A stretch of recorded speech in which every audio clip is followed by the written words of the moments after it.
Selamat siang ya, selamat siang menuju sore. Sebenarnya jam-jam ini tuh jam tidur siang, udah tidur siang atau belum tidur siang, jam ngantuk ini. Kalau belum tidur siang itu habis makan terus jam ngantuk. Tapi mudah-mudahan ya kita tetap semangat ya, Pak, Pak Bu. Jadi kita tetap semangat untuk mengikuti kuliah publik ya. Seri kelima dari kelompok keahlian teknologi informasi atau KKTI ITB.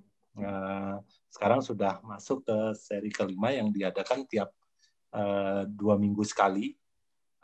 Insya Allah akan rutin mungkin antara hari Selasa mungkin jam 2, tentu saja dengan pembicara dari dosen-dosen KKTI, dan mungkin siapa tahu ya nanti sebenarnya dari kuesioner itu banyak masukan. Boleh nggak selain dosen KKTI? Sampai segitunya. Ya nggak apa-apa, boleh. Nanti kita pikirkan. Kita pikirkan selain KKTI. Boleh nggak nanti narasumbernya ada 2 dalam satu waktu? Wah, saya baca seperti itu. Wah, insya Allah ya, insya Allah nanti kita pikirkan.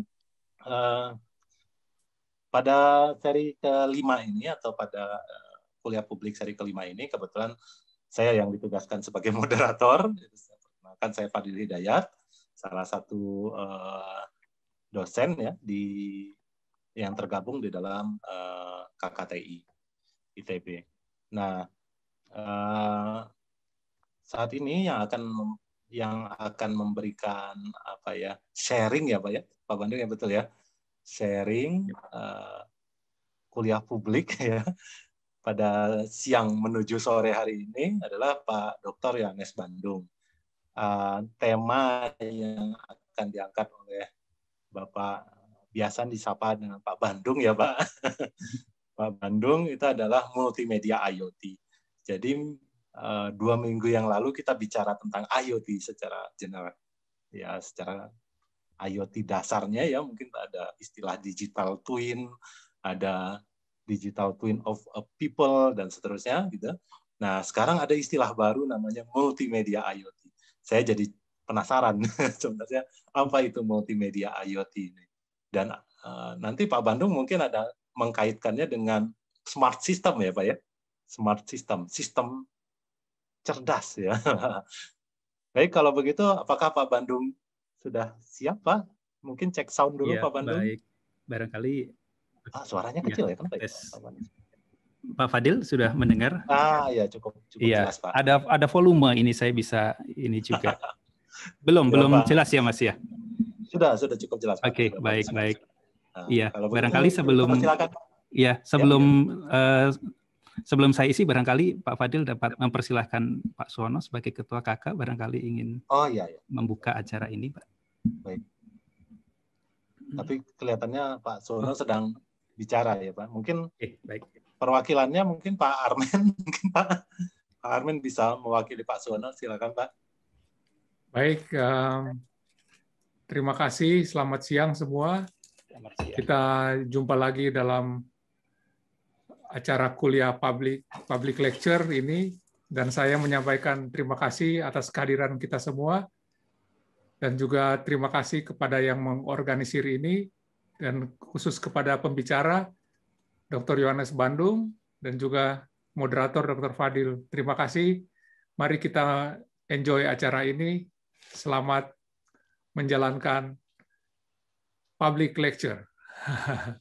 Oke, sekian, terima kasih. Mantap Pak. Terima kasih Pak Prof. Armen Langi. Baik, kalau begitu dipersilakan kepada Pak Yohanes Bandung untuk menyampaikan public lecture-nya. Iya. Silakan Pak. Baik, terima kasih Pak Fadil. Selamat siang Bapak Ibu dan rekan-rekan sekalian. Pada kesempatan hari ini terima kasih banyak saya memiliki kesempatan untuk berbagi sedikit pengetahuan yang kami pelajari, gitu ya. Nah, topik yang akan kami sampaikan adalah tentang multimedia Internet of Things. Nah, sebelum saya mulai, saya mohon izin untuk share screen terlebih dahulu.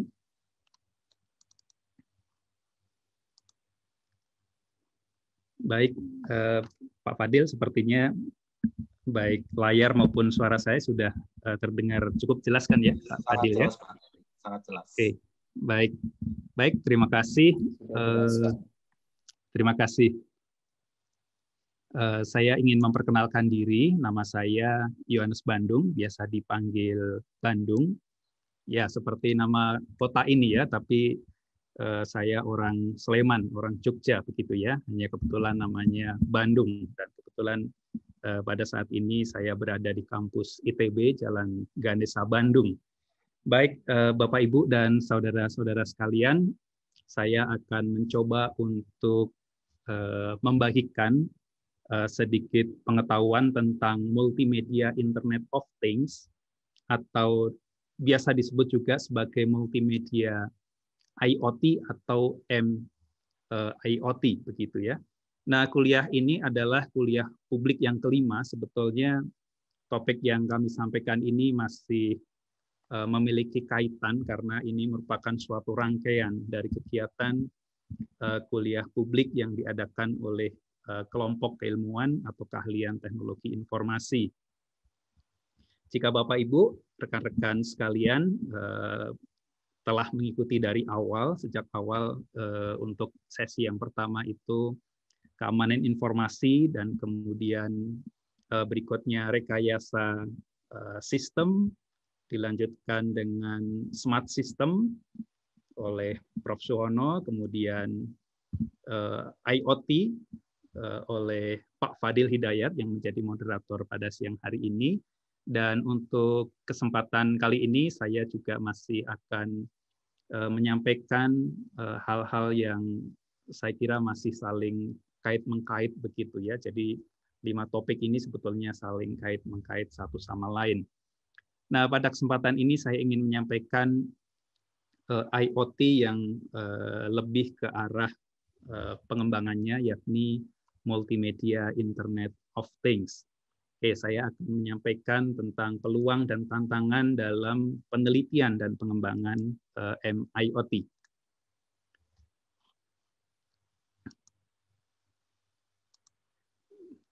Baik, ini adalah pokok bahasan yang akan saya sampaikan di dalam kesempatan kali ini. Akan saya mulai dengan tinjauan Internet of Things. Sekilas saya akan meninjau, meskipun pada 2 minggu yang lalu perihal ini telah banyak dibahas panjang lebar oleh Pak Fadil. Berikutnya saya akan mulai masuk ke multimedia IoT dan penerapannya. Kemudian pokok bahasan yang ketiga, karakteristik multimedia IoT. Dan pokok bahasan yang keempat, pengembangan arsitektur multimedia IoT, dan penutup. Baik, saya akan mulai masuk pada pokok bahasan yang pertama, yakni tinjauan Internet of Things. Nah, Internet of Things sendiri sebetulnya sudah sangat lama. Jadi pada tahun 1999, namanya Kevin Aston, yang kemudian dijuluki sebagai father of the IoT, gitu ya, Bapak Internet of Things. Memperkenalkan istilah IoT ini pada tahun 1999 dan mendirikan sebuah laboratorium yang berfokus pada penelitian RFID, identifikasi berbasis radiofrekuensi dan Internet of Things. Nah, pada masa sebelum Aston, jadi sebelum tahun 1999 ini, secara umum hanyalah perangkat komputer yang terhubung melalui jaringan internet. Nah, setelah era Kevin Aston, diperkenalkan benda apapun, anything, yang dapat terhubung melalui jaringan internet, sehingga diperkenalkan istilah Internet of Things atau IoT. Lebih lanjut, Kevin Aston mendeskripsikan IoT as a network of eyes and ears for computers. Jadi pada abad ke-20 dikatakan komputer itu memiliki brain namun tanpa pengindera, begitu ya, tanpa alat indera. Nah, baru kemudian pada abad ke-21 karena munculnya era Internet of Things ini menjadikan perangkat-perangkat komputer itu dapat merasakan untuk dirinya sendiri. Jadi memiliki kemampuan untuk melakukan sensing, mengindera lingkungan sekitarnya. Oke. Baik, berikutnya pada tahun 2012 itu dikeluarkan dokumen rekomendasi ITUT, International Telecommunication Union, untuk telecommunication sektor gitu ya, yang didefinisikan atau diberi kode Y2060 yang mendefinisikan IoT merupakan infrastruktur global untuk komunitas informasi, menyediakan layanan-layanan modern yang mengintegrasikan benda-benda di dunia fisik maupun dunia virtual berdasarkan teknologi informasi dan komunikasi atau TIK. Jadi TIK adalah teknologi yang menggabungkan antara TI dan TK, teknologi informasi dan teknologi komunikasi, gitu ya. Oke. Nah, lebih lanjut di dalam dokumen ITUT ini disebutkan device adalah suatu perangkat dengan kemampuan berkomunikasi dan kemampuan tambahan untuk mengindera, melakukan tindakan atau acting, mengambil data, menyimpan data, atau memproses data, atau dikenal juga mentransformasi data. Nah, di sini dapat kita lihat bahwa benda-benda di dalam Internet of Things, kemampuan yang harus ada itu adalah kemampuan berkomunikasi. Jadi kemampuan untuk saling berkomunikasi antara benda yang satu dengan benda yang lain.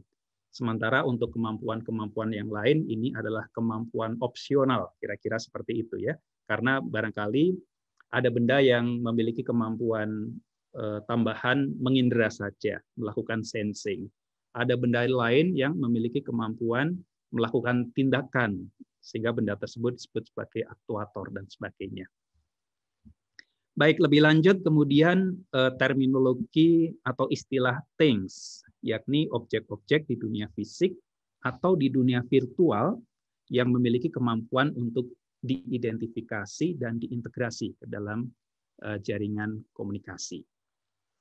Baik, lebih lanjut kita akan melihat bahwa IoT seperti disampaikan di dalam dokumen ITUT tadi merupakan infrastruktur global berbasis jaringan internet yang menghubungkan benda-benda atau objek-objek cerdas sehingga disebut sebagai smart things atau smart objects dengan kemampuan melakukan proses-proses cerdas atau smart proses sebagai berikut.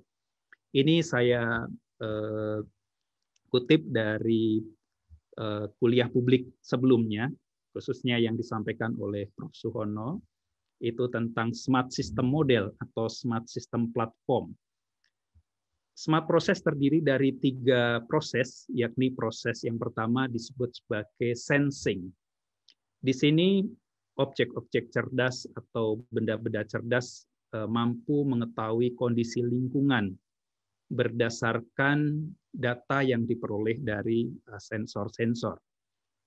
Proses yang kedua, understanding. Bagaimana sistem IoT mengolah dan menganalisis data yang diperoleh menjadi suatu informasi. Dan yang ketiga adalah proses acting atau proses melakukan tindakan, yakni bagaimana sistem IoT dapat melakukan tindakan secara cepat sesuai dengan kebutuhannya berdasarkan hasil analisis data yang telah diproses. Berikutnya saya ingin menyampaikan di dalam konsep IoT kita melihat suatu bentuk komunikasi. Yang pertama adalah manusia terhubung ke benda-benda. Manusia berkomunikasi dengan benda. Jadi ini mungkin sesuatu yang yang baru begitu ya, yang berbeda di era Internet of Things. Bagaimana manusia dilengkapi dengan berbagai alat-alat atau objek-objek seperti smart glass, sensor ECG, smart belt, dan sebagainya. Tentu ada banyak lagi sebagaimana telah dijelaskan oleh Pak Fadil pada kesempatan 2 minggu yang lalu. Manusia kemudian dapat berkomunikasi dengan benda, dapat berkomunikasi dengan perangkat ponsel, dapat berkomunikasi dengan perangkat komputer.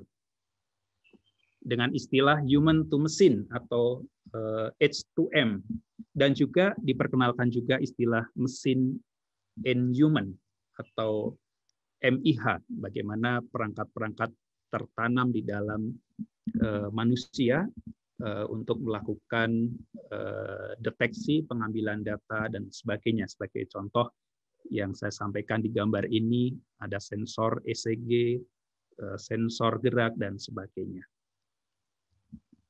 Berikutnya, benda terhubung dengan benda, things terhubung dengan things. Sehingga konsep ini disebut sebagai machine to machine communication, M2M. Benda dapat berkomunikasi dengan benda yang lain. Sebagai contoh di sini kendaraan yang dilengkapi dengan jaringan dengan modul komunikasi sehingga dapat terhubung ke internet. Di internet kendaraan ini kemudian dapat berkomunikasi dengan benda-benda yang lain, sistem komputer, dengan ponsel, dan sebagainya. Baik, berikutnya saya ingin masuk ke bagian yang kedua, yakni multimedia IoT dan penerapannya.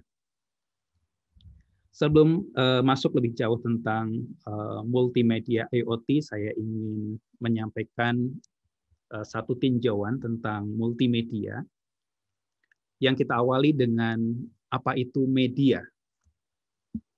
Media adalah salah satu bentuk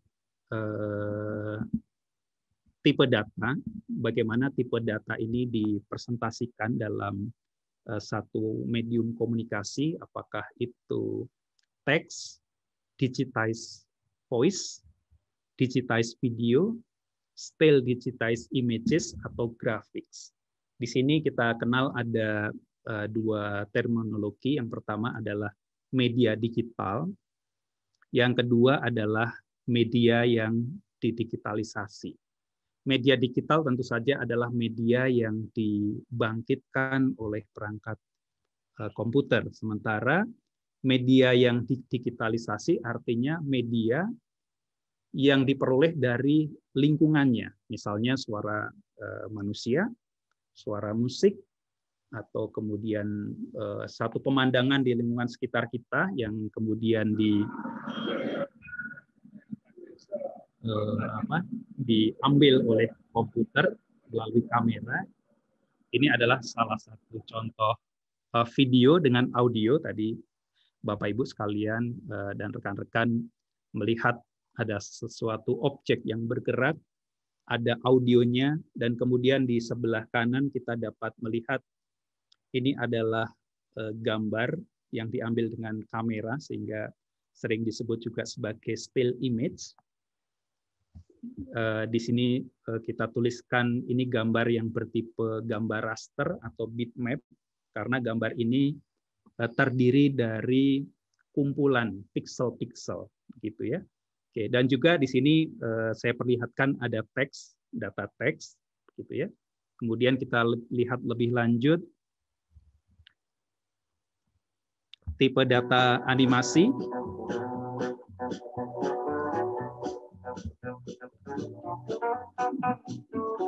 Bapak Ibu sekalian juga dapat mendengarkan audio yang ada di sana, dan juga media grafik. Seperti kita lihat gambar grafik seperti ini adalah berupa gambar vektor. Karena gambar ini digambar atau diperoleh dengan menggunakan vektor-vektor, menggunakan kurva, menggunakan titik, menggunakan garis, dan sebagainya, menurut persamaan matematika tertentu, yang tentu saja ini sudah dilakukan oleh perangkat-perangkat lunak multimedia authoring tools yang kita gunakan. Baik, nah setelah kita melihat tipe-tipe media di dua slide sebelumnya, kita akan melihat apa itu multimedia. Jadi multimedia dapat kita lihat sebagai paduan dari dua kata, yakni multi dan media. Nah, multimedia mengacu kepada kombinasi dua atau lebih media-media yang kalau kita identifikasi media-media yang kita sampaikan sebelumnya dapat dibagi ke dalam dua kategori. Yang pertama adalah media diskrit dan yang kedua adalah media kontinu. Nah, pembagian ini dapat dilihat berdasarkan parameter waktu. Apakah ada perubahan objek, apakah ada perubahan media dari waktu yang satu ke waktu yang lain. Sehingga untuk media diskrit kita dapat lihat di sini teks atau image atau gambar cenderung tidak berubah terhadap waktu, sehingga media ini disebut sebagai media diskrit. Sementara itu untuk media video, media audio, kita lihat ada perubahan informasi yang dapat kita dengar atau kita lihat dari detik pertama, detik kedua, dan seterusnya. Sehingga multimedia disebut atau didefinisikan sebagai banyak media atau media yang multi. Jadi tadi sudah disampaikan multimedia merupakan gabungan atau kombinasi. Nah, kemudian ada data yang menyebutkan, ini hasil survei dari Cisco, pada tahun 2017 Cisco mengeluarkan atau mengumumkan data bahwa sebanyak 82% dari lalu lintas data di jaringan internet itu merupakan data video. Barangkali ini dapat kita rasakan atau dapat kita lihat saat ini. Mungkin kita juga dapat melihat ke diri kita sendiri.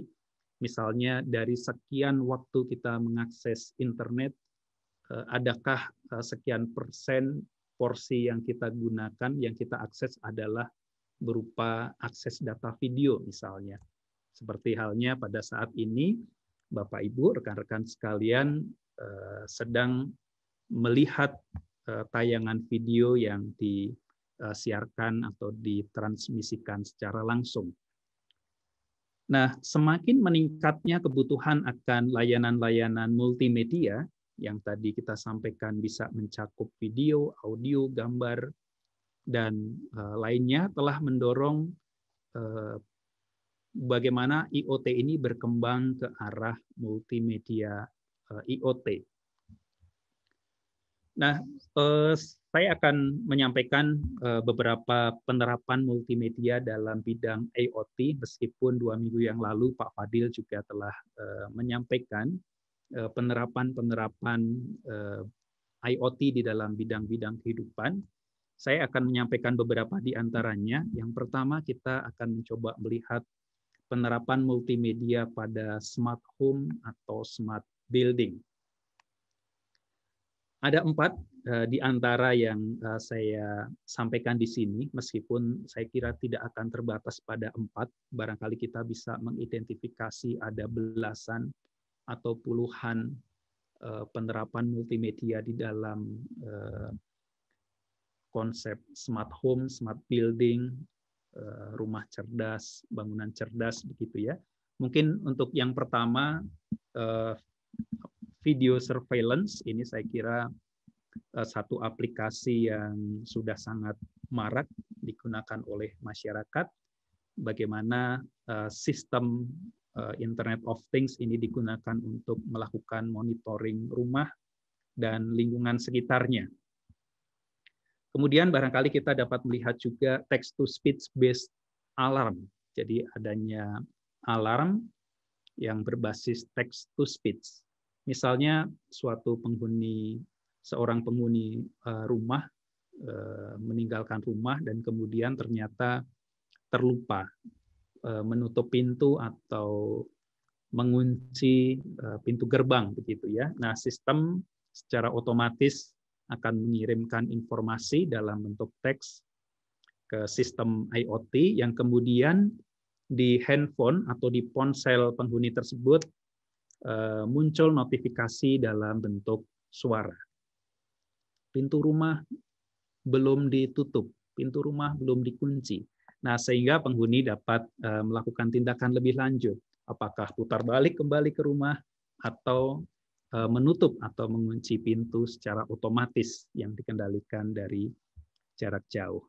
Nah, selain itu ada sistem multi-room audio, bagaimana audio musik dapat mengikuti kemana penghuni rumah bergerak dari ruang yang satu ke ruang yang lain, kira-kira seperti itu. Kemudian intelligent home movie, bagaimana seorang penghuni rumah yang kemudian akan menonton tayangan film misalnya ya, dengan menekan sebuah tombol, apakah itu di ponsel atau di perangkat komputer yang lain, tiba-tiba banyak hal yang secara otomatis dilakukan. Sistem audio video menjadi nyala, lampu otomatis redup misalnya ya, kemudian bel listrik menjadi nonaktif dan sebagainya.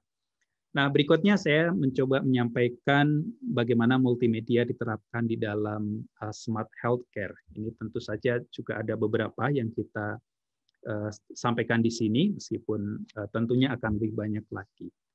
Monitoring pasien di rumah, sistem diagnosa atau diagnosis penyakit jarak jauh, prosedur pembedahan yang dibantu oleh perangkat robot, ataupun ambulans yang dilengkapi dengan sistem video streaming yang digunakan untuk meningkatkan kualitas pengobatan kepada pasien, tentu saja dalam proses perpindahan dari suatu tempat ke rumah sakit.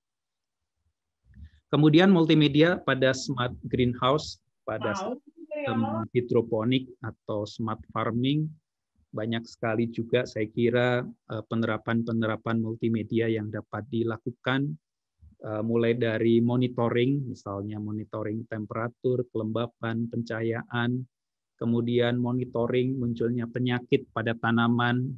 Jadi ada sistem kamera yang merekam dari waktu ke waktu pertumbuhan tanaman, dapat merekam apakah itu daun atau batang, yang kemudian sistem IoT ini karena dilengkapi dengan kecerdasan, algoritma kecerdasan artifisial, mampu mendeteksi, oh ini daun untuk tanaman yang ini sepertinya mulai menguning dan ada suatu penyakit yang sepertinya akan muncul, begitu ya.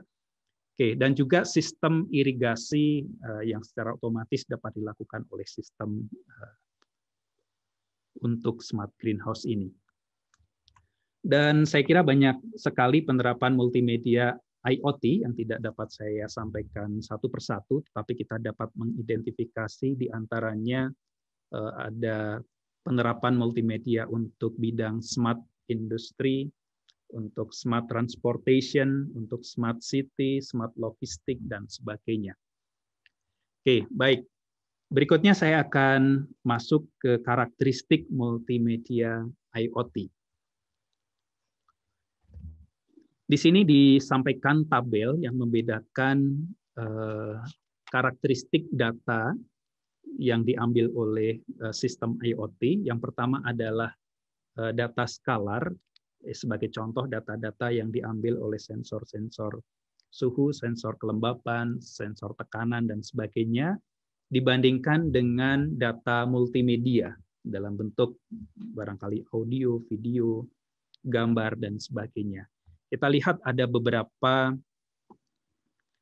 aspek di sini, mulai dari yang pertama, aspek atau parameter ukuran data.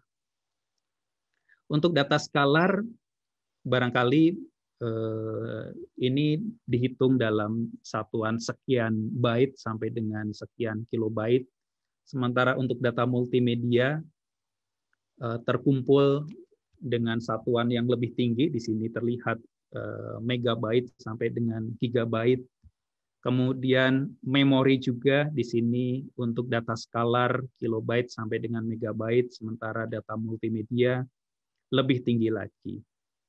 Daya pemrosesan untuk sistem-sistem untuk data skalar barangkali dapat menggunakan perangkat-perangkat yang orde komputasinya sekian megahertz. Ini dapat dibandingkan dengan data multimedia yang barangkali membutuhkan perangkat dengan kemampuan sekian megahertz sampai dengan sekian gigahertz. Dan seterusnya, untuk bandwidth, barangkali ini juga membedakan untuk data-data skalar, barangkali dibutuhkan bandwidth dalam artian kapasitas jaringan yang lebih kecil dibandingkan bandwidth yang digunakan untuk mentransmisikan data multimedia yang membutuhkan sekian megabyte per second dan sebagainya. Kemudian sensitivitas delay atau waktu tunda atau latensi data skalar barangkali cenderung rendah, tetapi jika berbicara data yang sifatnya data real time, waktu nyata, tentu saja waktu tunda atau delay itu menjadi suatu aspek yang sangat penting. Kemudian konsumsi energi dari data skalar yang rendah untuk data multimedia barangkali karena menggunakan sumber daya komputasi yang lebih tinggi, tentu saja membutuhkan energi yang lebih tinggi. Nah, dari data tersebut, dari tabel yang saya sampaikan, kita dapat identifikasi kira-kira ada 6 aspek tadi yang membedakan sistem IoT dengan multimedia IoT. Baik, berikutnya, karena semakin meningkatnya lalu lintas data multimedia di dalam sistem IoT dengan berbagai keterbatasannya, tentu saja, karena secara umum sistem IoT dapat kita lihat dari ukuran kecil, dari kapasitas atau sumber daya pemrosesan kecil dengan board-board yang kecil begitu ya, sebagai contoh board Arduino, board ESP dan sebagainya. Nah, memunculkan beragam tantangan di antaranya bagaimana mengirimkan data multimedia baik itu mulai dari sensor, perangkat kamera, mengirimkan ke apakah itu ke gateway dan kemudian ke cloud.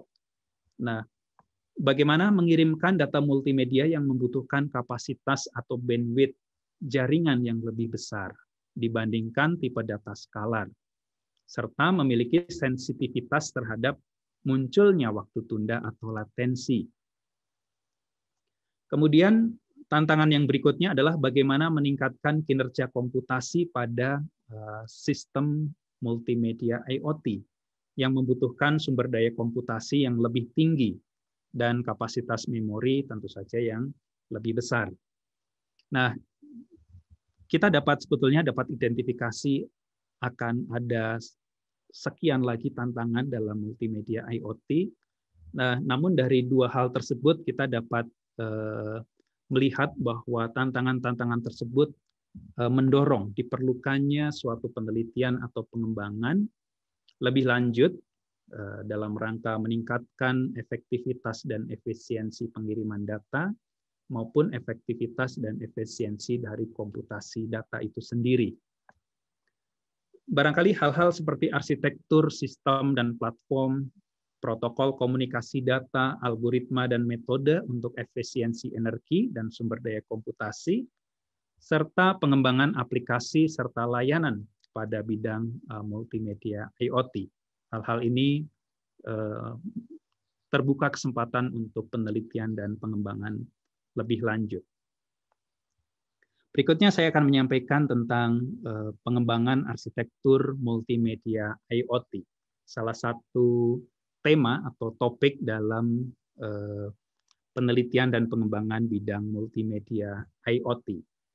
Sebelum ke sana, saya ingin menyampaikan arsitektur dari sistem IoT, yakni arsitektur dasar yang secara umum sistem IoT terbagi ke dalam 3 lapisan, mulai dari lapisan yang pertama yang disebut sebagai data sensing, di sini lapisan disebut sebagai things layer atau perception layer. Di sini lapisan ini menghubungkan benda-benda di jaringan IoT, tentu saja terdiri dari sensor-sensor maupun aktuator yang juga memiliki kemampuan untuk berkomunikasi dengan lapisan di atasnya. Pada lapisan ini perangkat akan mengumpulkan data dari dunia fisik, kemudian melakukan pra-pemrosesan data atau pre-processing, dan mengirimkan data ke lapisan yang lebih tinggi lagi. Kemudian lapisan yang kedua disebut sebagai network layer atau transmission layer, di mana lapisan ini memproses data yang diterima dari sensor, perangkat-perangkat sensor pada lapisan di bawahnya, dan terdiri dari jaringan akses yang menghubungkan berbagai perangkat maupun jaringan inti yang menentukan rute optimal dari suatu pengiriman data. Lapisan yang ketiga disebut sebagai application layer atau business layer. Di sini terdiri dari sublapisan layanan atau service untuk pengelolaan informasi, data mining, data analitik, dan pengambilan keputusan.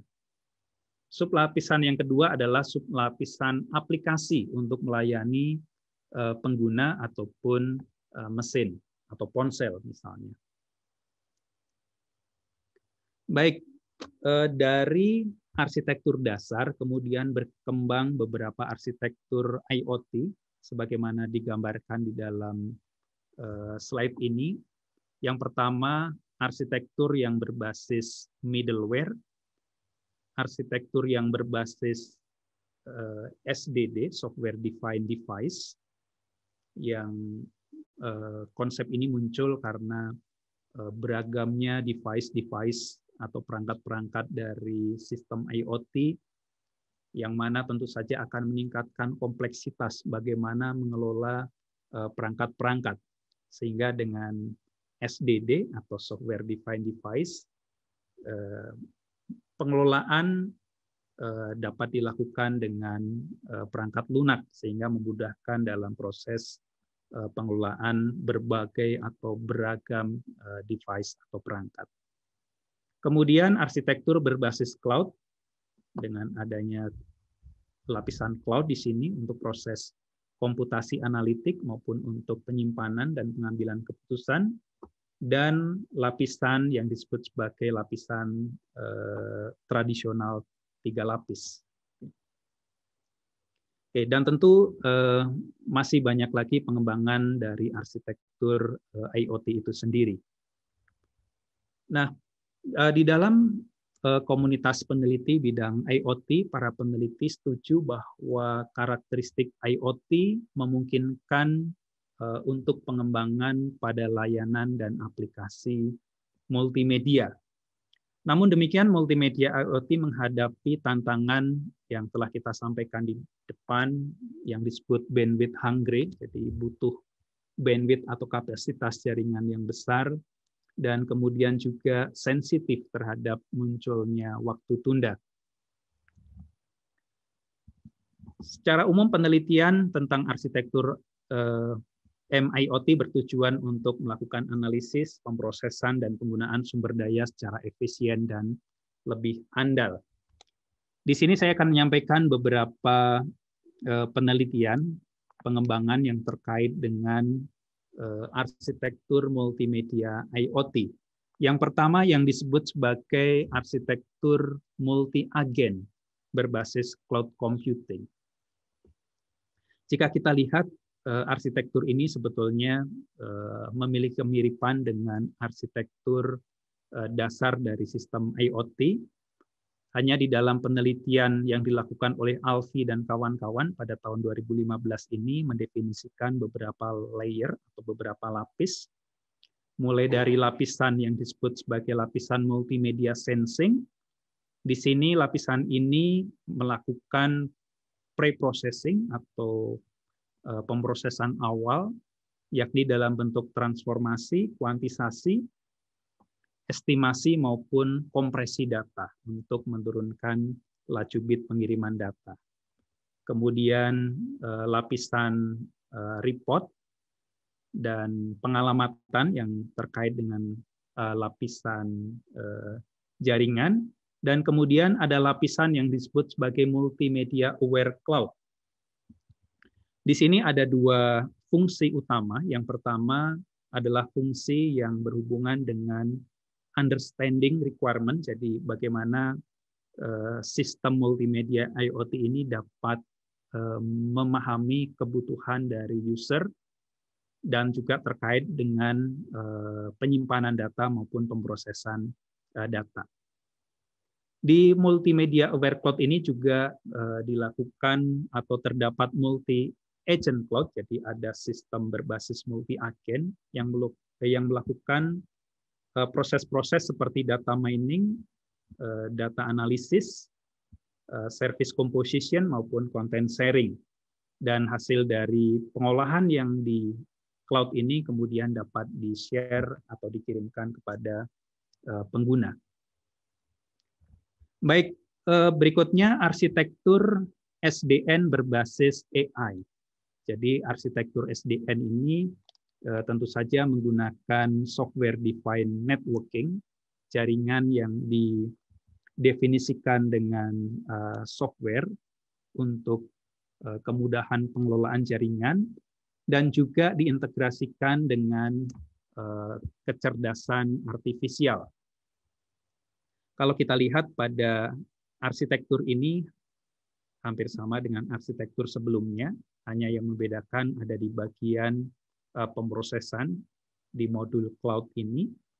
Jadi kecerdasan artifisial ini digunakan untuk melakukan klasifikasi data multimedia, yang kemudian dapat diidentifikasi tipe-tipe data sehingga nantinya modul SDN dapat melakukan tindakan, dapat melakukan pemprioritasan data mana yang akan diprioritaskan terlebih dahulu untuk dikirimkan. Dan selain itu, kecerdasan buatan di sini juga digunakan untuk mengestimasi sumber daya jaringan yang pada akhirnya dapat digunakan untuk mengelola pengiriman data secara lebih efektif dan efisien. Baik, berikutnya arsitektur big data. Ini yang dikemukakan oleh Seng dan Ang pada tahun 2018. Di sini Bapak Ibu, rekan-rekan sekalian dapat melihat kemiripan juga, namun ada tambahan pada layer atau lapisan yang pertama, yakni lapisan identifikasi, yang kemudian data identifikasi ini digunakan untuk mengidentifikasi dari perangkat-perangkat yang digunakan di lapisan ini. Jadi seperti memberikan penomoran IP, memberikan kode atau identifikasi untuk perangkat-perangkat sensor.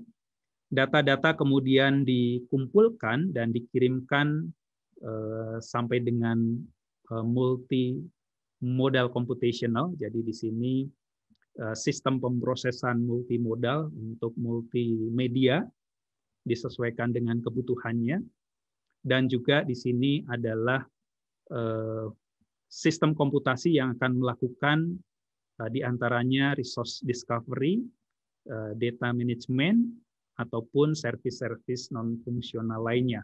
Bagaimana menjamin keandalan, ketersediaan, dan sebagainya. Baik, berikutnya saya masuk ke bagian penutup. Jadi pada bagian sebelumnya saya menyampaikan bagaimana penelitian dan pengembangan di bidang atau pada tema topik arsitektur multimedia IoT. Tentu saja masih banyak penelitian dan pengembangan pada topik-topik yang lainnya. Sebagai contoh misalnya bagaimana protokol CoAP ini dapat diterapkan, dianalisis atau dikembangkan lebih lanjut untuk meningkatkan kinerja dari pengiriman paket data. Dan tentu saja untuk menurunkan overhead pada data, sehingga data yang dikirimkan lebih kecil sehingga dapat menghemat bandwidth yang digunakan. Kemudian topik-topik tentang sistem pengelolaan perangkat-perangkat pada jaringan berbasis SDN atau melakukan virtualisasi fungsi jaringan. atau NFV, Network Function Virtualization, dan juga ekstraksi fitur-fitur data multimedia yang saya kira kaya akan fitur, bagaimana algoritma-algoritma dari kecerdasan artifisial dapat digunakan untuk mengklasifikasikan data multimedia yang kemudian akan dilakukan pengelolaan, akan dilakukan manajemen, bagaimana mengirimkan data secara efisien, dan juga untuk mengestimasi atau memprediksi ketersediaan sumber daya jaringan sehingga dapat dilakukan proses routing yang lebih andal lagi.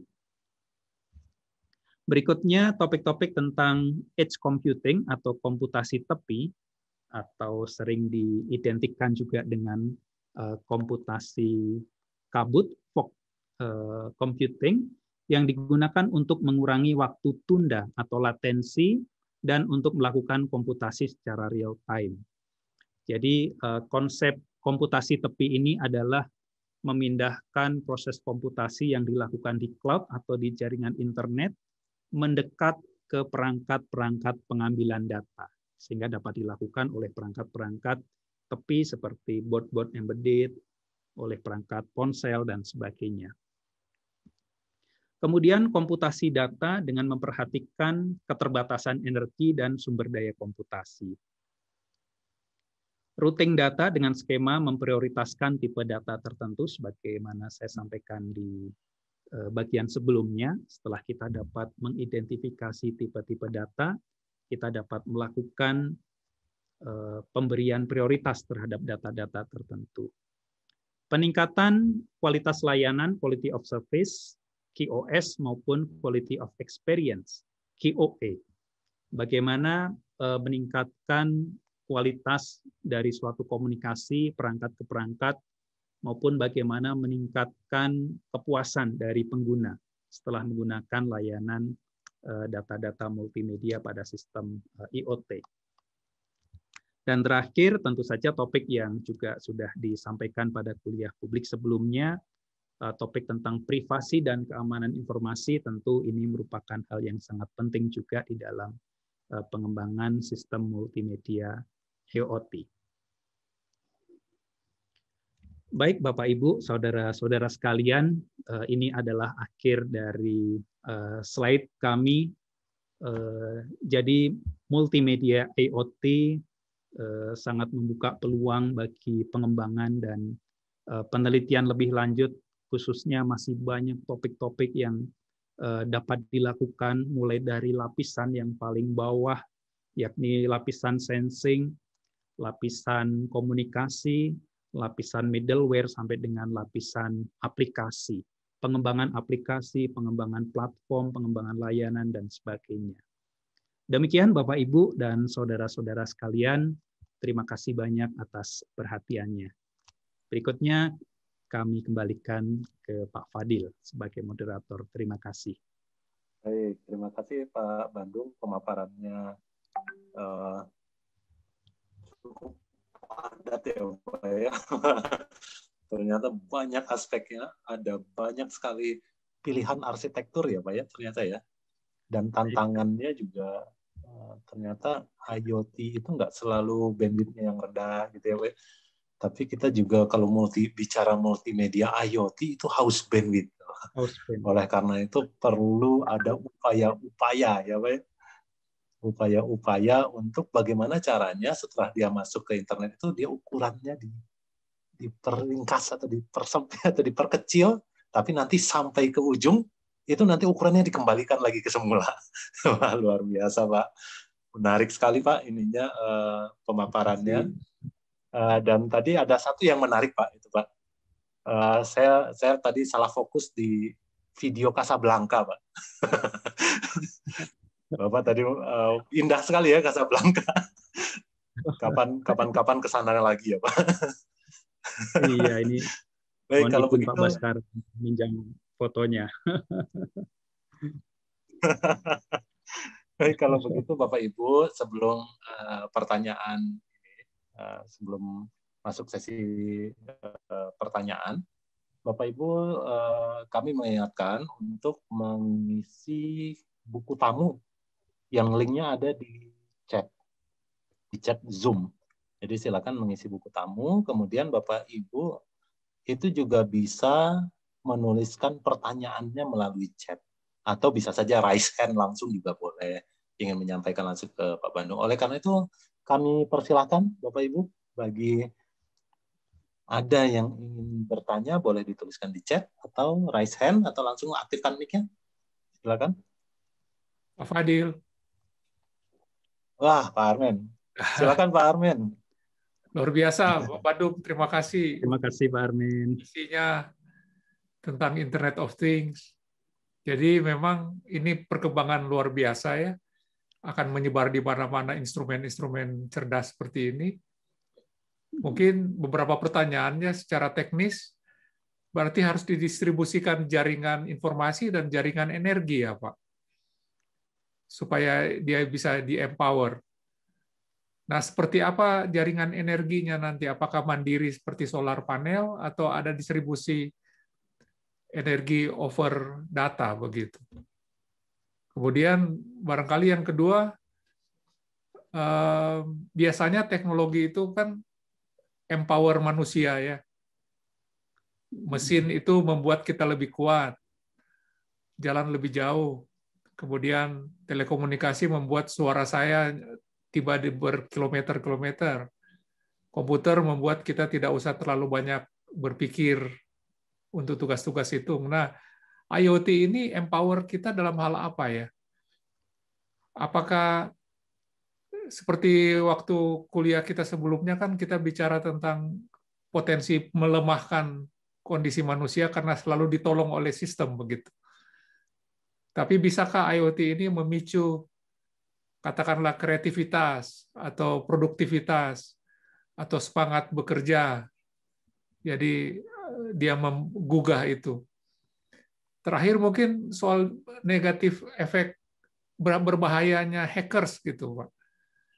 Jadi kalau semua sudah terhubung dengan sistem itu, kemudian seberapa besar kita bisa mempercayai bahwa sistem ini bekerja tanpa dipengaruhi oleh kekuatan-kekuatan negatif lah gitu ya. Misalnya hackers dari Rusia mengganggu rumah saya begitu. Nggak tahu yang mau dia ganggu apa. Tapi dengan terhubungnya kita semua kan ada potensi merambatnya juga sesuatu yang berbahaya gitu lewat jaringan. Barangkali 3 isu itu, Pak. Terima kasih. Baik, silakan langsung Pak Bandung. Baik, terima kasih Pak Fadil. Baik, terima kasih banyak Pak Armin atas pertanyaan-pertanyaan yang disampaikan. Tentu saja pertanyaan dari Pak Armin ini menggugah kita semua untuk melihat realita yang ada pada saat ini. Saya akan mencoba untuk melihat pertanyaan yang pertama di dalam perkembangan sistem IoT ini, bagaimana distribusi jaringan informasi dan jaringan energi. Baik, untuk yang pertama barangkali dari konsep IoT sendiri itu merupakan konsep yang menggunakan jaringan global internet. Tentu saja dari sisi jaringan informasi yang digunakan di dalam sistem IoT sama dengan jaringan informasi yang kita gunakan dalam aktivitas kita sehari-hari juga. Sebagai contoh, misalnya ketika kita berkomunikasi dengan menggunakan video streaming seperti ini, pada saat yang sama jaringan yang kita gunakan saat ini juga mengirimkan data-data yang dilakukan oleh benda-benda di sekitar kita. Pada saat yang sama kita sedang melakukan pencarian informasi, di sebelah kita ada satu perangkat, 2 perangkat atau perangkat yang lain yang juga melakukan sensing, pengambilan data dan sama-sama mengirimkan data di jaringan global tersebut. Nah, tentu saja jaringan informasi ini juga merupakan satu sarana dari proses mentransformasi data. Dan kemudian kalau dikaitkan dengan jaringan energi, memang dari survei yang saya coba lakukan begitu ya. Untuk sistem IoT ini sendiri memang belum mengarah pada bagaimana satu jaringan energi itu dapat terhubung satu sama lain. Di dalam sistem IoT saat ini, konsep energi itu masih merupakan konsep energi yang terpisah-pisah begitu, Pak. Jadi suatu perangkat atau suatu benda dicatu oleh baterai.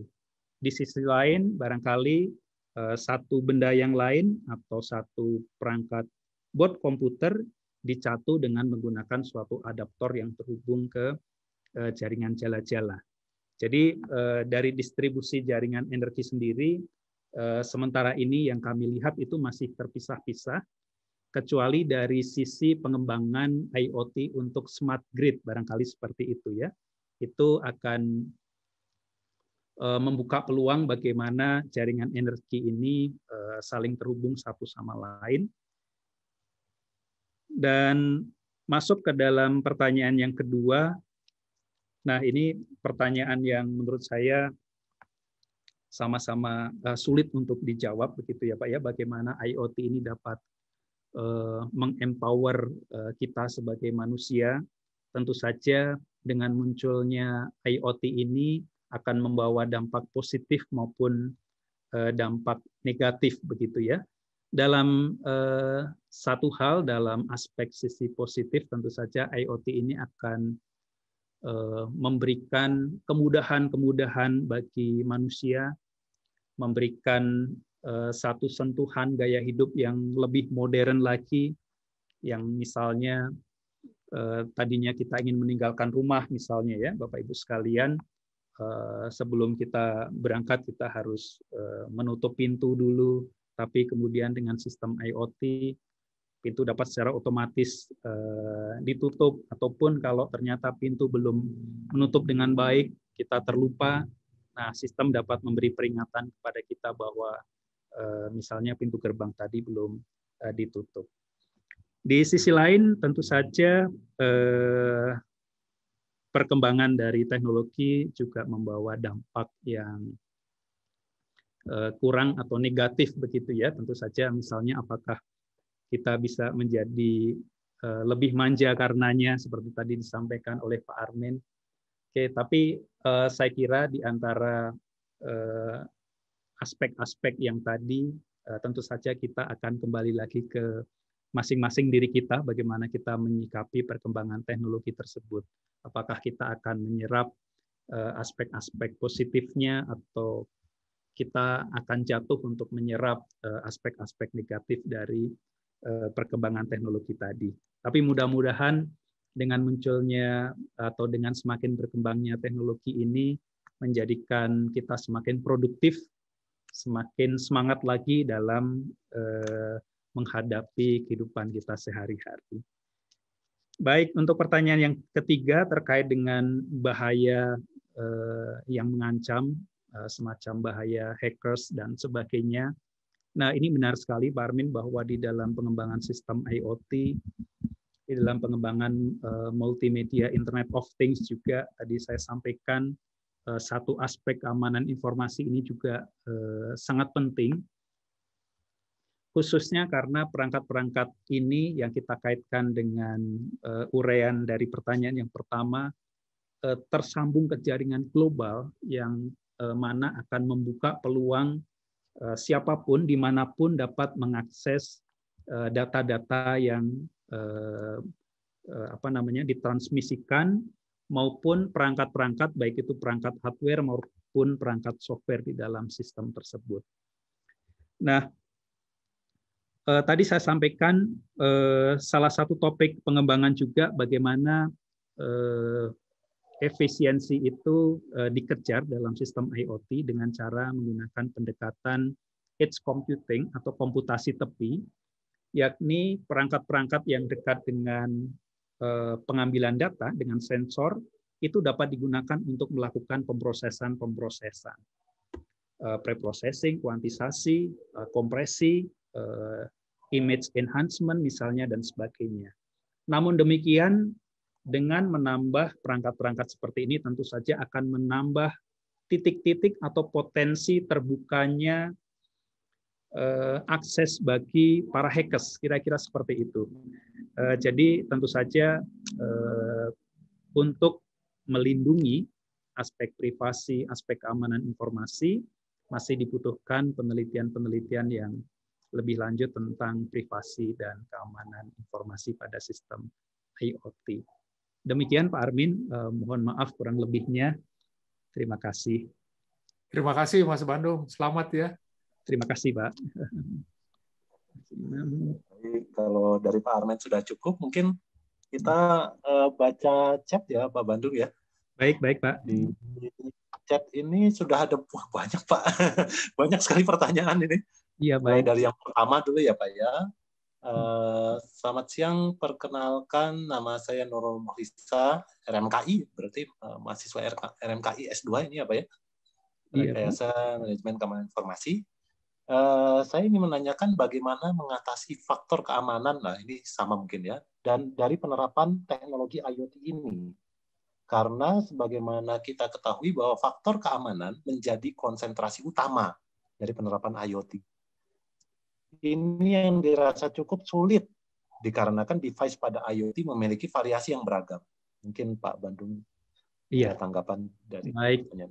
Iya, terima kasih Pak Fadil. Jadi selamat siang Mbak Lisa. Ini dari jurusan RMKI ya. Terima kasih atas pertanyaannya. Jadi ini pertanyaan tentang bagaimana mengatasi faktor keamanan dari penerapan teknologi IoT, di mana faktor keamanan menjadi konsentrasi utama, benar sekali Mbak Lisa, dari penerapan IoT. Nah, ini juga disampaikan bahwa ini akan menjadikan kerumitan tersendiri dikarenakan device pada IoT itu memiliki variasi yang beragam. Benar sekali, ini juga realitas yang kita hadapi pada saat ini. Jadi perangkat-perangkat IoT yang ada saat ini itu dikembangkan dan diproduksi oleh produsen yang berbeda-beda. Produsen memiliki kebebasan, memiliki fleksibilitas untuk atau memiliki preferensi untuk mengembangkan perangkat-perangkatnya. Sebagai contoh misalnya, suatu perangkat yang satu memiliki fitur misalnya ya modul Wi-Fi. Tapi perangkat yang lain tidak, namun dilengkapi dengan modul LoRa misalnya, begitu ya, untuk komunikasi jarak jauh. Nah, ini hanya sebagai ilustrasi yang memperlihatkan bagaimana analisis Mbak Lisa terhadap beragam perangkat itu memunculkan tadi ya kompleksitas bagaimana faktor keamanan ini bisa diperhatikan atau dikembangkan lebih lanjut. Baik, nah saya akan mencoba melihat dari satu sisi atau satu teknologi yang barangkali dapat diaplikasikan begitu ya. Jadi tadi kalau kita perhatikan pada sisi atau layer lapisan paling bawah ada banyak sekali perangkat, masing-masing akan mengambil data. Nah sekarang data ini akan diteruskan atau dikomunikasikan ke lapisan atasnya begitu ya. Nah, tadi Mbak Lisa melihat analisis bahwa wah ini tentu saja bagaimana menyediakan keamanan informasi dari data-data yang telah dikumpulkan dan dikirimkan. Oke. Nah, memang akan ada banyak pendekatan ya. Jadi mungkin salah satu pendekatan yang coba saya sampaikan berdasarkan arsitektur salah satu arsitektur multimedia IoT tadi adalah pendekatan yang namanya SDD tadi ya, Software Defined Device.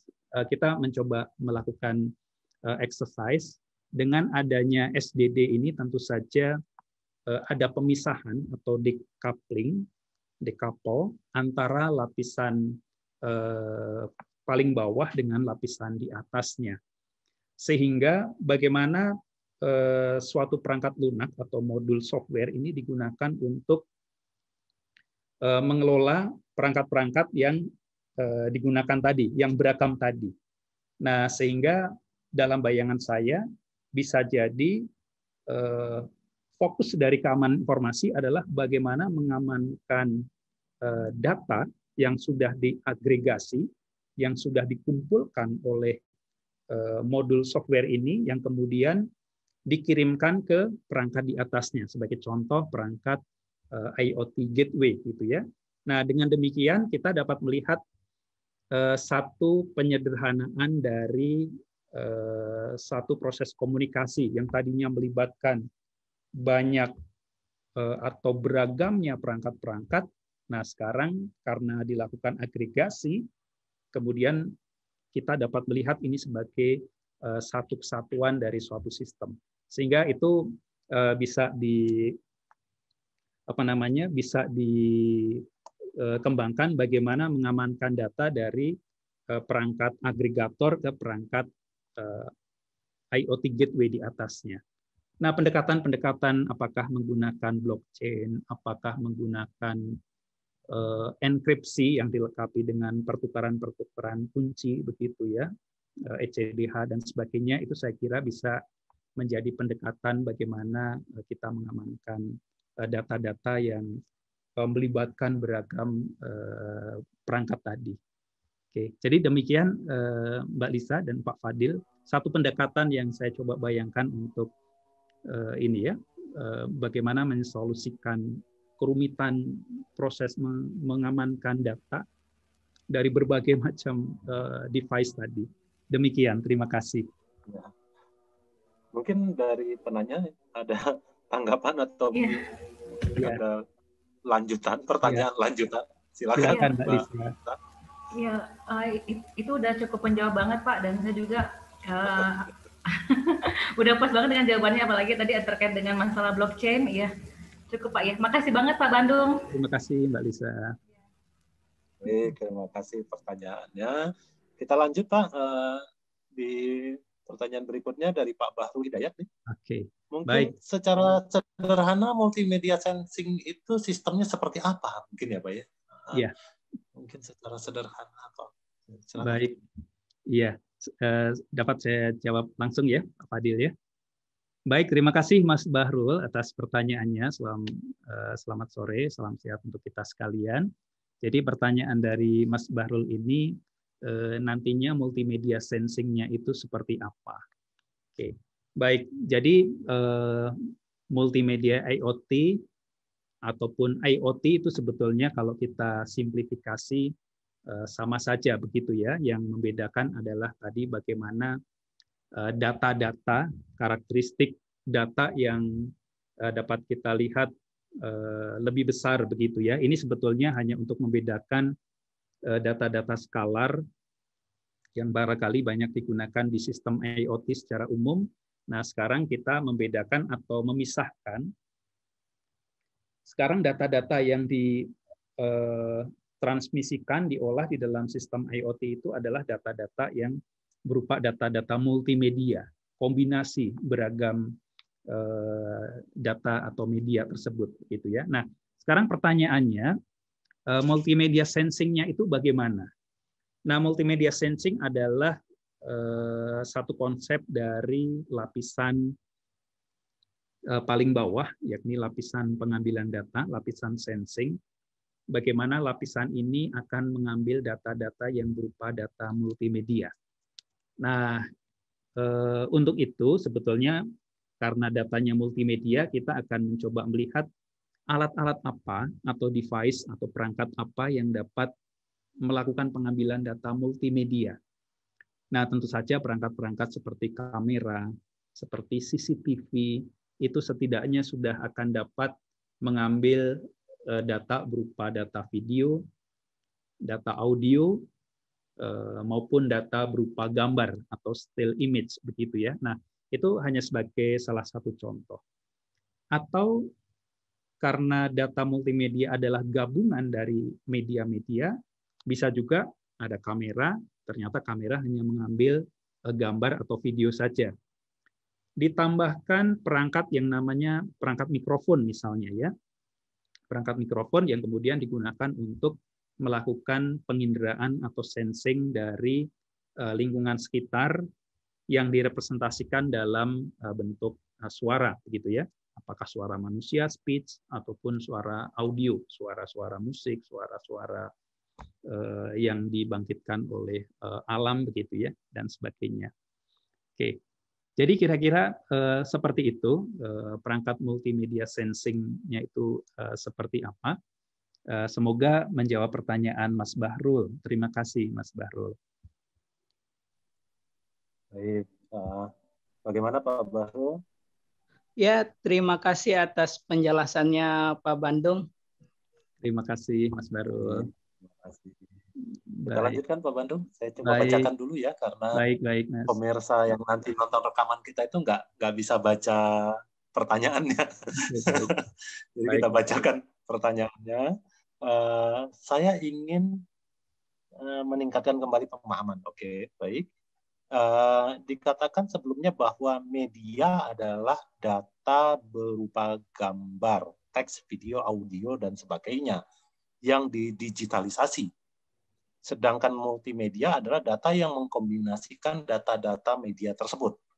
Berdasarkan penjelasan tersebut, timbul pertanyaan, yaitu apakah data berupa kandungan kimia, menarik, kandungan kimia, nutrisi, suhu, kelembaban pada tanaman merupakan data media? Dan apakah penerapan IoT pada tanaman termasuk ke dalam multimedia IoT? Dan mengapa harus ada pengklasifikasian seperti tersebut? Terima kasih dari Mas Faris Chandra. Silakan Pak Bandung. Baik, terima kasih. Baik, selamat sore Mas Faris. Terima kasih banyak atas pertanyaannya. Baik, saya coba pertanyaannya cukup panjang begitu ya. Saya coba jawab satu persatu. Yang pertama, benar bahwa konsep multimedia itu adalah konsep yang menggabungkan, seperti ditulis Mas Faris, data berupa gambar, teks, video, audio, dan sebagainya yang didigitalisasi. Benar, Mas. Tadi saya menyampaikan ada dua tipe. Yang pertama adalah data yang didigitalisasi karena data tersebut belum digital, masih berupa data analog. Data yang masih ada di lingkungan sekitar kita, di dunia fisik begitu ya. Sehingga supaya kita dapat menangkapnya atau dapat lebih lanjut memprosesnya di komputer, tentu saja data-data tersebut harus didigitalisasi, sehingga muncul istilah didigitalisasi atau digitize tadi ya. Suara saya didigitalisasi supaya dapat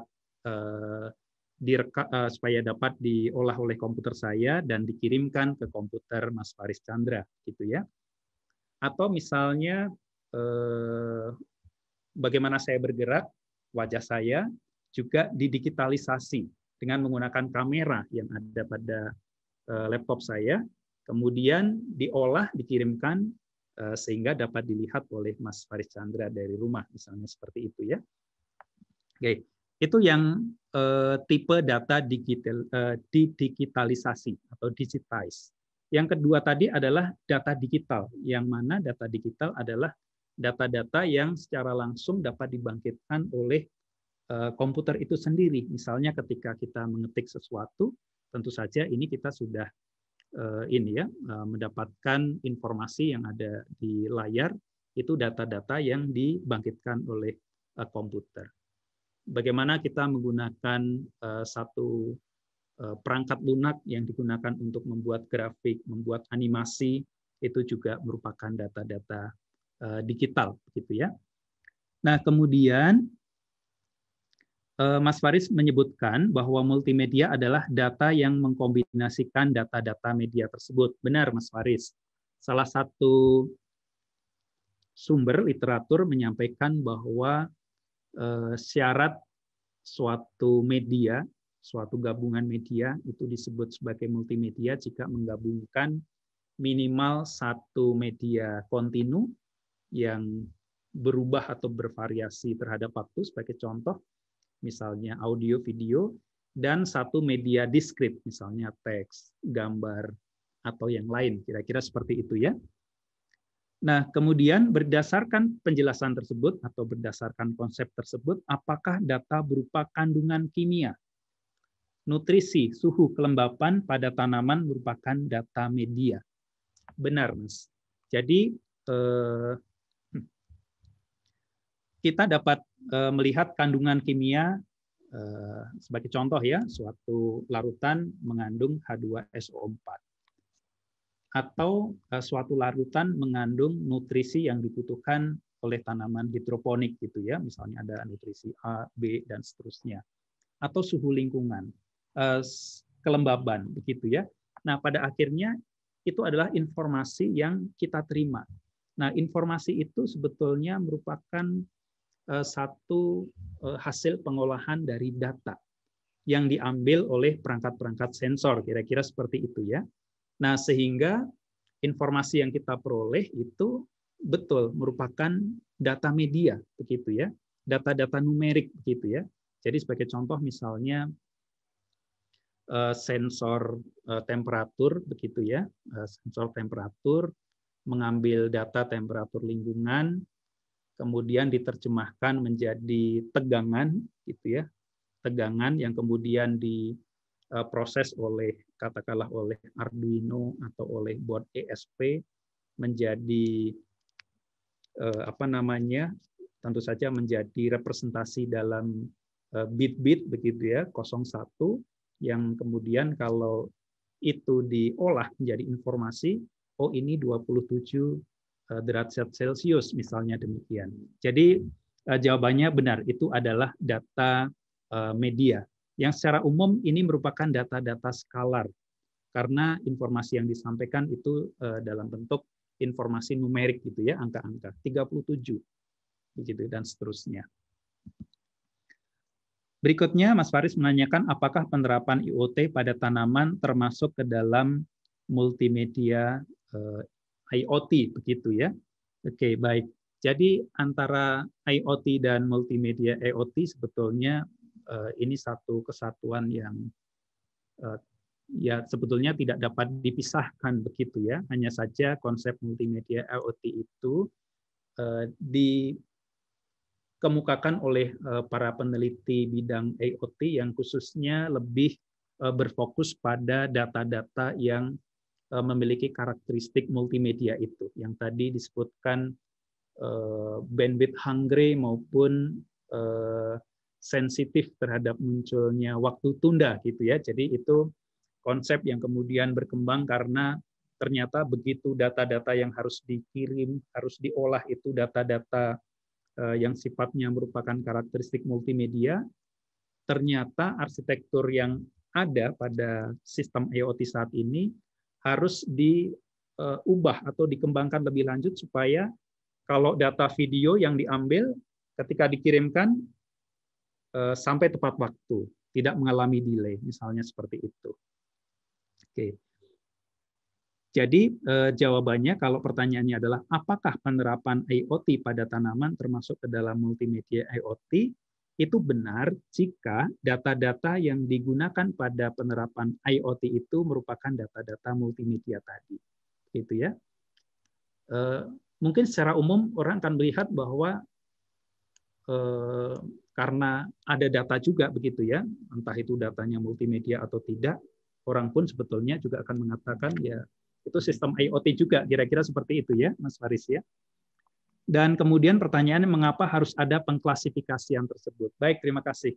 Nah, ada pengklasifikasian tersebut ini dalam konteks banyak peneliti yang kemudian berfokus pada aspek tadi itu ya.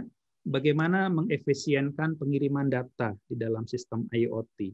Bagaimana mengefisienkan dan mengefektifkan kinerja komputasi di dalam sistem IoT. Nah, sebetulnya itu yang menjadikan latar belakang mengapa ditambah multimedia di depannya. Kira-kira seperti itu, Mas Faris, yang dapat saya sampaikan. Terima kasih. Silahkan jika ada pertanyaan atau komentar lebih lanjut. Terima kasih, Pak. Sudah bagus sekali, Bapak, penjelasannya, Pak. Terima kasih sekali, Mas Faris. Baik. Kita lanjut, Pak. Pertanyaannya masih banyak ternyata. Mungkin kita batasi waktunya mungkin ya. Kira-kira baik, Mas Fadil. Paling maksimum jam berapa ya Pak? Sekarang 15.20. Kira-kira Pak Bandung 15.40 mungkin ya?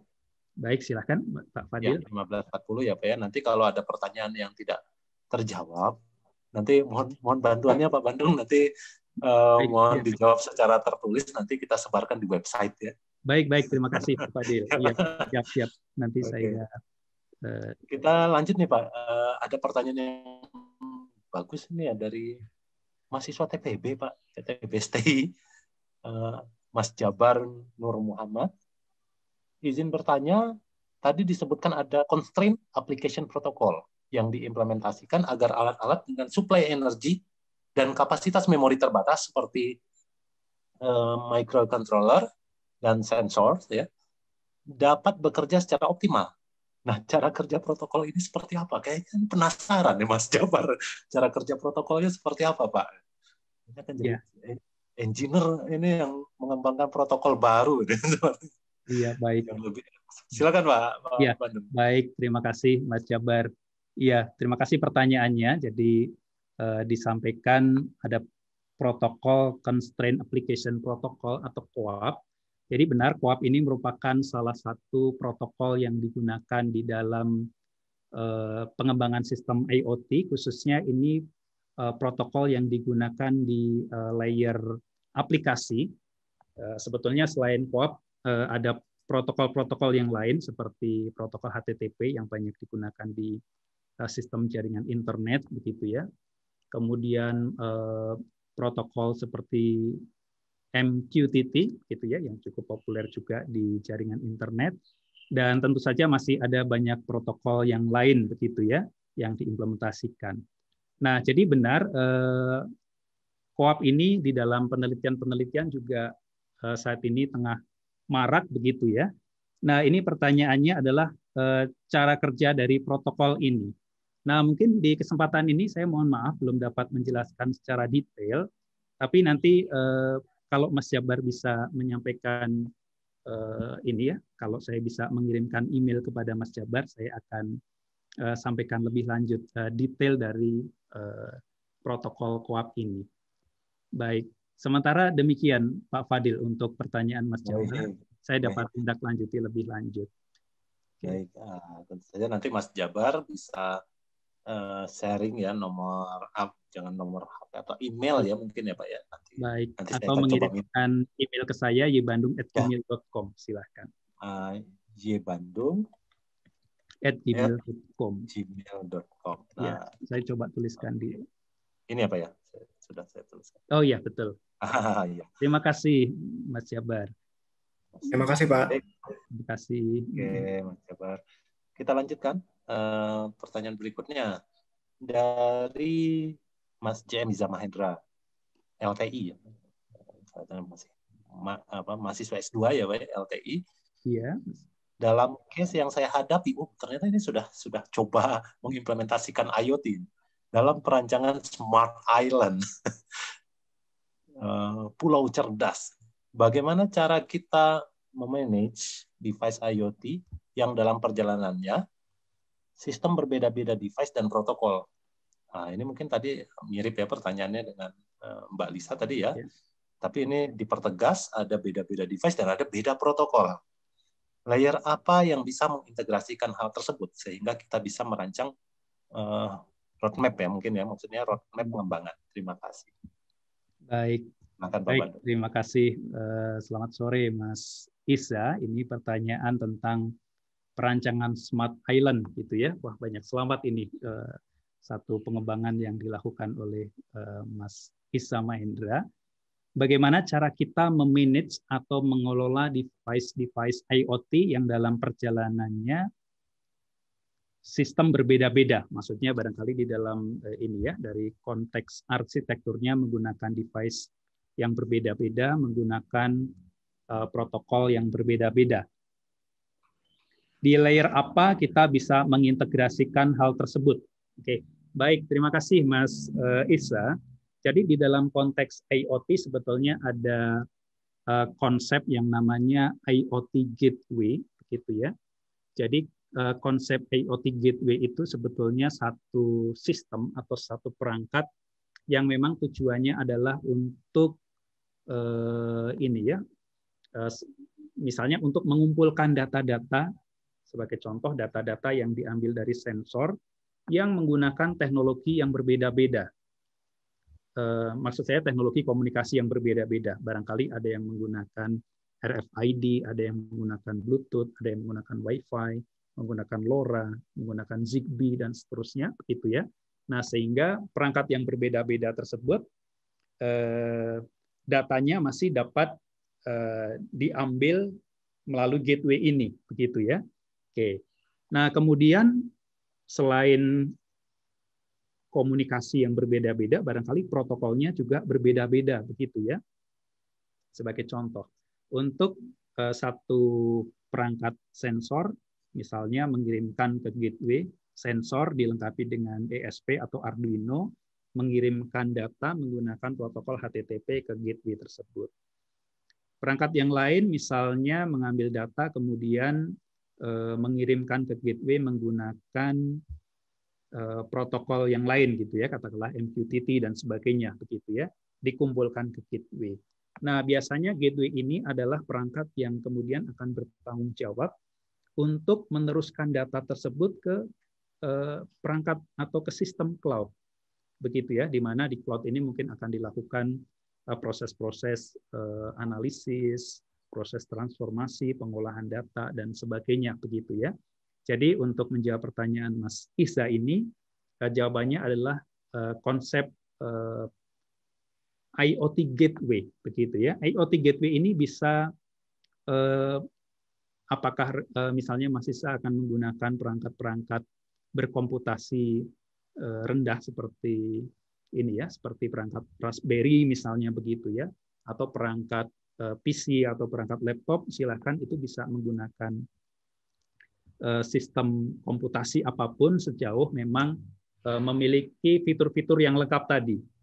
Mampu berkomunikasi dengan beragam protokol, mampu berkomunikasi dengan beragam media komunikasi atau medium komunikasi, begitu ya, dan seterusnya. Baik, mudah-mudahan dapat menjawab pertanyaan Mas Iza Mahendra. Terima kasih. Jika belum, mangga dapat dilanjutkan atau kita dapat berkomunikasi via email juga, Mas. Terima kasih. Baik, gimana dari penanya, Mas JM?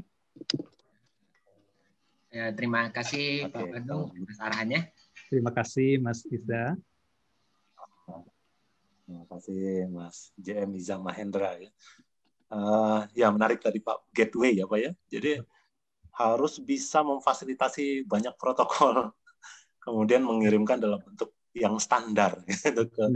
Jadi semacam apa ya? Dia ngumpulin data gitu ya Pak ya. Kemudian menstandarkan baru melemparkan kembali. Baik, kita lanjut Pak Bandung. Mungkin masih ada waktu. Ya. Dari Pak Nur Majid 8 ini. Dari instansi mungkin 8 ini karena namanya Nur Majid 8, mungkin dari 8. Apakah perkembangan teknologi satelit nano, oh ya ini sepertinya 8 betul, satelit nano dapat mendukung keamanan dan komunikasi IoT, khususnya MIoT, terutama untuk penggunaan monitoring pada wilayah yang luas atau daerah terpencil. Nah ini mungkin ada kaitannya dengan ya, remote sensing atau apa gitu. Silakan Pak. Baik, terima kasih Mas Nur Majid atas pertanyaannya. Mas Nur Majid dari Opsi LTI ya.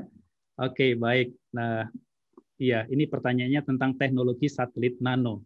Nah, tentu saja Mas Nur Majid yang ini ya lebih banyak pengetahuan tentang teknologi satelit nano. Ini mohon maaf kalau saya kurang dapat menjawab dengan baik. Tapi pertanyaannya adalah perkembangan teknologi satelit nano apakah dapat mendukung keamanan dan komunikasi IoT, khususnya multimedia IoT, begitu ya. Baik, Mas Nur Majid, saya akan mencoba menjawab bahwa di dalam konteks pengembangan sistem IoT ini tentu saja seperti kami sampaikan tadi dibangun berdasarkan lapisan-lapisan, begitu ya.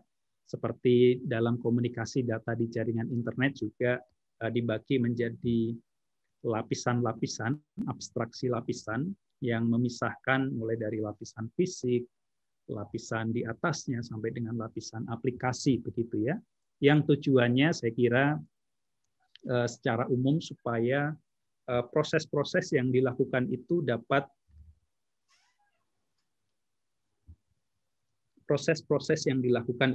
dilakukan pada lapisan-lapisan yang terkait begitu ya. Jadi misalnya dalam penggunaan teknologi satelit nano ini barangkali teknologi satelit nano ini masuk ke dalam lapisan network di dalam sistem IoT begitu ya. Nah, kemudian apakah mendukung keamanan dan komunikasi IoT? Nah, tentu saja saya akan membayangkan bahwa teknologi satelit nano ini merupakan satu potensi yang sangat baik juga begitu ya dalam pengembangan sistem IoT ataupun sistem multimedia IoT begitu ya. Barangkali nanti Mas Nur Majid dapat berbagi informasi mengenai kapasitas jaringan dari sistem satelit nano ini, seberapa besar kapasitas atau bandwidth-nya sehingga kita dapat melihat apakah untuk penggunaan dalam sistem multimedia ini dapat menjamin QoS maupun QoE tadi begitu ya. Oke, baik. Nah, kemudian apakah dapat mendukung keamanan? Nah, tentu saja menurut saya diperlukan penelitian-penelitian lebih lanjut di dalam ini ya, dalam bagaimana mengamankan pertukaran data di dalam sistem komunikasi berbasis teknologi satelit nano. Nah, kebetulan pada saat ini saya belum begitu memiliki informasi atau belum melakukan survei begitu ya, penelitian yang terkait dengan keamanan informasi di jaringan teknologi satelit nano. Barangkali demikian yang dapat saya sampaikan, Mas Nur Majid. Jika ada informasi lebih lanjut dapat di-share kepada kita semua, mangga Mas. Terima kasih. Mungkin ada tanggapan dari Mas Nur Majidnya? Oke. Mungkin karena dia ukurannya nano mungkin ya Pak ya. Biasanya tuh problemnya itu baterai. Biasanya problemnya baterai. Nah, urusan baterai ini kalau IoT mungkin saya coba ini ya Pak, saya coba analisa sedikit-sedikit gitu Pak. Jadi kelihatannya ini kan problemnya biasanya kalau ukuran satelit itu kan kalau makin kecil berarti baterainya diperkecil. Yeah. Nah, berarti kalau untuk IoT yang sifatnya mungkin low power atau apa mungkin bisa kita ini. Tapi kalau MIoT mungkin saja. Tapi ada problem yaitu kapasitas baterai yang bisa diangkut oleh satelit nano itu kan ya tidak lama dan dia low Earth orbit ya istilahnya itu ya. Nah, tapi kita perlu kaji lebih lanjut mungkin ya Pak Bandung ya nanti ya. Baik, kalau kita lanjutkan ya Pak Bandung, mungkin ada waktu sekitar 6 menit lagi sebelum kita penutupan dan foto bersama nanti. Izin bertanya dari Mas Hafid Galih Pratama Putra. Ya. Dari berbagai macam jenis arsitektur yang ditampilkan tadi, kelebihan dan kekurangannya bagaimana ya Pak? Tadi ya. Pak Bandung mungkin sudah menyampaikan beberapa arsitektur, ada 4 tadi. Iya. Silakan Pak Bandung. Baik, terima kasih Mas Galih atas pertanyaannya. Oke.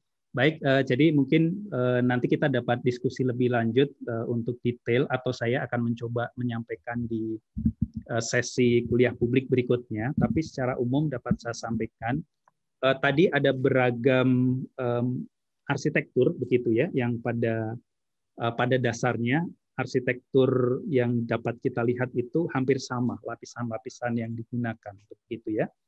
Dalam arsitektur sistem multimedia, lapisan paling bawah tadi kita lihat ada multimedia sensing. Kemudian naik ke atas, meskipun tadi digambarkan ke kanan, kita coba lihat ke atas. Berikutnya adalah lapisan jaringan, begitu ya. Yang ketiga masuk ke lapisan cloud, jadi lapisan pemrosesan, lapisan penyimpanan data yang dilakukan di cloud. dan lapisan paling atas lagi adalah lapisan aplikasi atau lapisan bisnis yang biasanya ini berhubungan langsung dengan para pengguna, kira-kira seperti itu ya. Nah, kalau kita lihat dari beberapa tipe arsitektur tadi, kita dapat lihat yang membedakan itu adalah di lapisan middleware-nya itu pada bagian cloud, begitu ya. Di mana di cloud tadi ada beragam penelitian yang mengembangkan fungsi-fungsi yang ada di sana. Sebagai contoh tadi kalau kita lihat salah satunya adalah pengembangan SDN yang diintegrasikan atau dikombinasikan dengan kecerdasan artifisial, begitu ya. Itu sebagai salah satu contoh. Nah, tentu saja semakin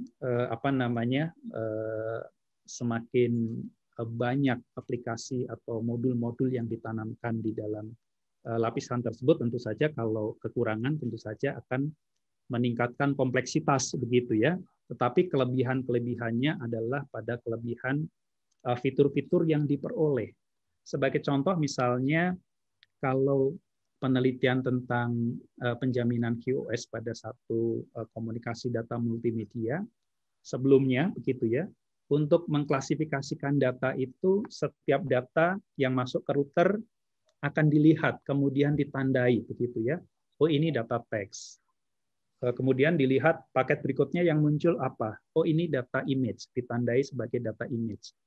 Berikutnya data video ditandai sebagai data video. Demikian dan seterusnya, begitu ya. Jadi proses dilakukan satu persatu oleh sistem yang ada di router tersebut. Nah, dengan pendekatan kecerdasan artifisial ini, penelitian-penelitian yang berkembang saat ini, jadi sistem kemudian akan belajar, begitu ya, sehingga dapat melakukan proses klasifikasi data secara cepat, secara cerdas, begitu ya, sehingga akan meningkatkan efisiensi, efektivitas dari proses klasifikasi data yang kemudian hasilnya akan digunakan oleh modul SDN yang akan digunakan untuk pengelolaan datanya, bagaimana data ini kemudian akan ditransmisikan dan seterusnya. Saya kira demikian, Mas Galih, jawaban dari saya, begitu ya. Kelebihan dan kekurangan dari arsitektur-arsitektur yang ada, begitu ya. Saya coba ilustrasikan salah satu arsitektur, begitu ya. Terima kasih, Pak Fadil. Baik, Pak Bandung. Mas Hafid, ada komentar, tanggapan? Ya, baik, cukup ya karena keterbatasan waktu juga. Tapi nanti bisa dikontak, Mas. Terima kasih. Nanti Pak Bandungnya bisa dikontak lewat email ya, ybandung@gmail.com, atau jika ada WA-nya juga nanti tanya WA-nya di email. Baik. Ya. Satu lagi Pak Bandung, ini 2 menit ya Pak. Baik. Saya langsung saja ke Mas Kukuh, atau apakah ada serangan spesifik ya yang mengancam MIoT? Kira-kira Pak Bandung bisa kasih gambaran tidak, kira-kira ini loh serangan yang spesifik terjadi pada multimedia IoT? Oke. Baik, selamat sore Mas Kukuh, terima kasih atas pertanyaannya. Jadi pertanyaannya adalah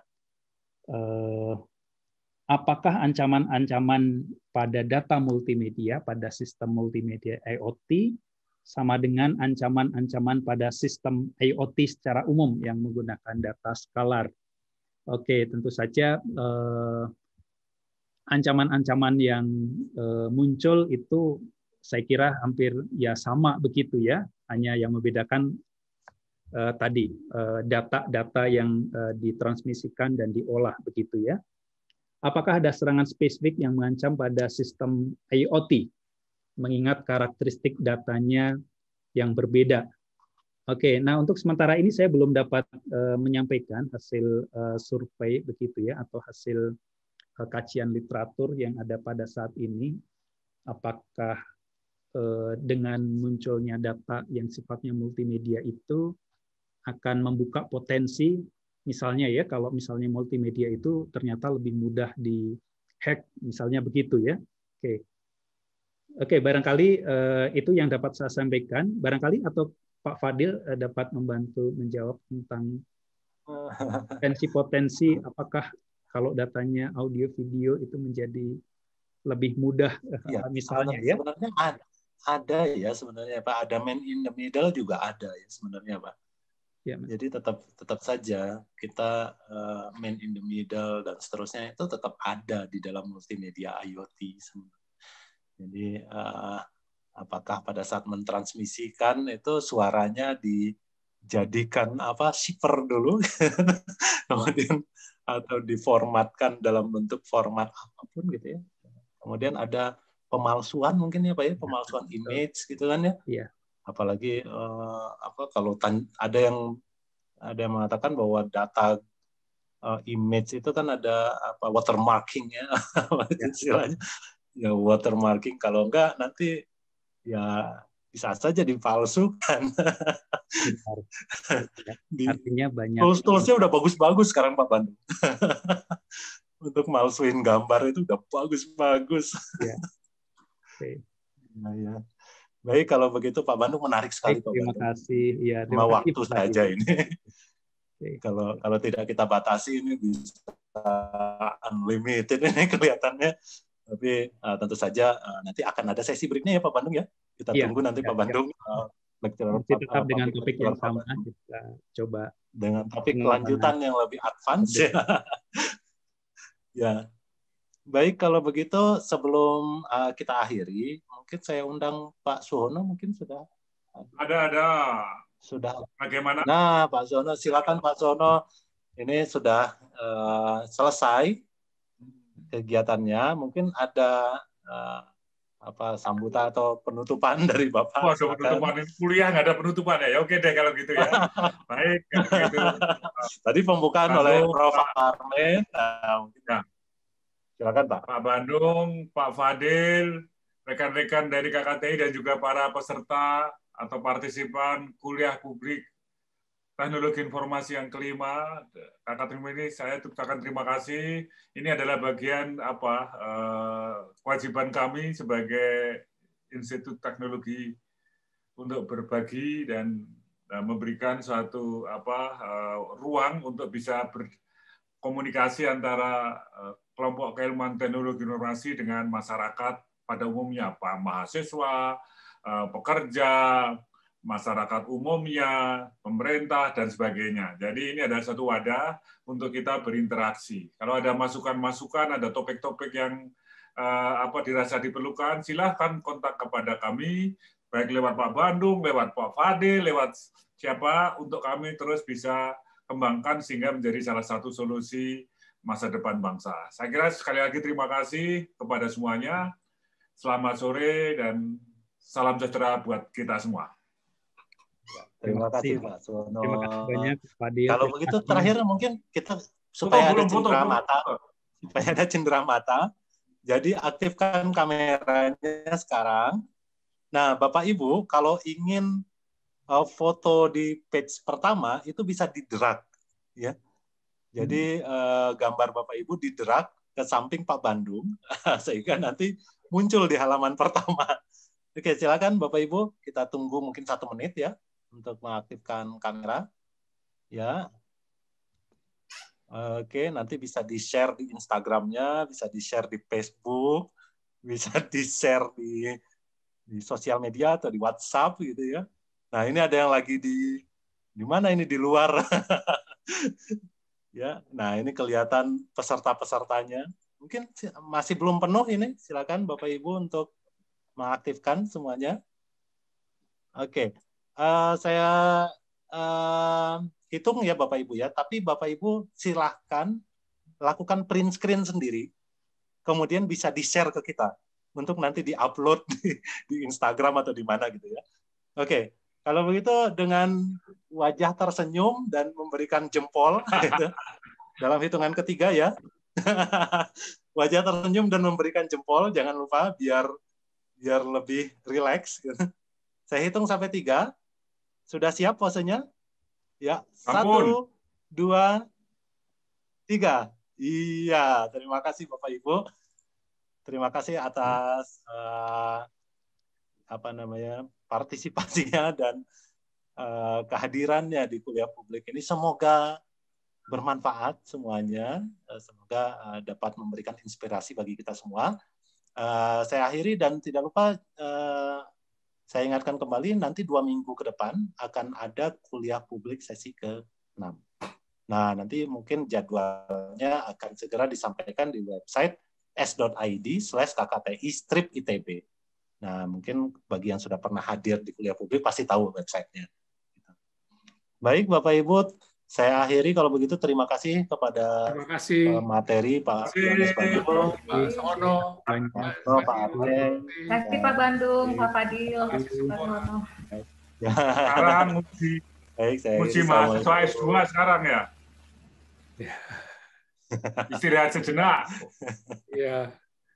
Oke, pamit ya. Pak Armin, terima kasih. Pak Sono, Pak Budiman, Pak Ibu, semuanya. Iya Pak, makasih Pak. Assalamualaikum. Salam.